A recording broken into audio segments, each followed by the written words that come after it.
تو اب اس شوق کو بیدار کیسے کرنا ہے کہ نوجوان نسل جو کہ صرف سلیبس کی کتابوں کو ہی کتابیں سمجھتی ہے، تو ان کو لانا ہے کتاب پڑھنے کے شوق کی طرف، کیسے پیدا کریں؟ کسی بھی چیز کے شوق کو جب آپ نے کسی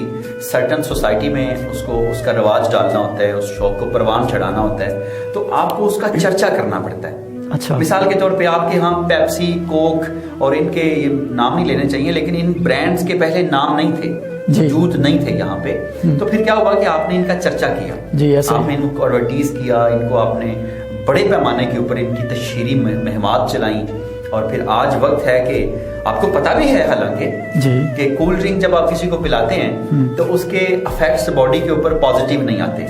اس کے باوجود آپ کے پاس فرسٹ پرائورٹی کے اوپر پیش کرنے کے لیے کول ڈرنک ہی ہوتا ہے، اور ایون کہ کھانے کے بعد تو کول ڈرنک لازمی کھانے کے بعد بھی آپ جو کہ نقصان دہ۔ اب دیکھیے دیکھیں نا، وہ جب کتاب آپ کے ہاتھ سے چھوٹی ہے تو اس کی جگہ کسی اور چیز نے آکوپائی کر لی ہے، ٹھیک ہے؟ تو اسی طرح سے اگر ہم کتاب کے شوق کو پروان چڑھانا چاہتے ہیں کہ کتاب کام کرے، کتاب لوگوں کی زندگی میں اپنا عمل دخل لائے دوبارہ، تو ہمیں کتاب کی ترویج کرنی ہوگی، کتاب کو ہمیں اپنے ناشتوں کا حصہ بنانا ہوگا، کتاب کو ہمیں اپنی محفلوں کا حصہ بنانا ہوگا۔ میں نے اپنی زندگی میں دیکھا اپنے بچپن میں کہ بزرگ دوپہر کے وقت بھینسوں کا چارہ کاٹ کے اپنی دوپہر کو کسی بانس یا برنے کی چھاؤں کے نیچے کسی بہتے پانی کے کھالے کے اوپر اپنی چارپائیاں بچھاتے اور وہاں پہ بیسیوں لوگ اکٹھے ہوتے، اور دوپہر کو کوئی ایک سیانہ پڑھا لکھا شخص وہاں پہ ان کو ہیر سناتا، وہاں پہ ان کو لوگ سٹوری سناتا، وہاں مرزا صاحبہ کے قصے چلتے، وہاں سونی مہیوال کی داستان عشق جب فلسفیکل وے میں وہ لوگوں کو بتاتا، تو آپ یقین کریں وہ لوگ جو کتاب پڑھ نہیں سکتے تھے وہ کسی بھی گرے ہوئے ورق کو پہلے چومتے پھر سینے سے لگاتے، یعنی کتاب کی تشہیر اس طرح کی جاتی۔ تو بات یہ ہے کہ ہمیں اگر آج کتاب بینی کو فروغ دینا ہے اپنے بچوں کے لیے، اپنی نئی نسل کے لیے، تو اس کے لیے ہمیں یہ سب چیزیں کرنی ہوں گی، چند چیزیں کرنی ہوں گی۔ ہم اپنے بچوں کو کتاب کی طرف رغبت دلائیں،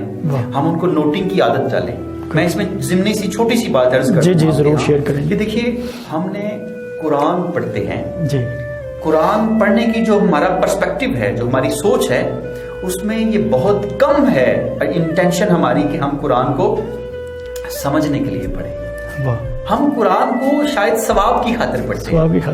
اور اگر آپ جس چیز کو آپ دیکھیں، آپ رسمن پڑھتے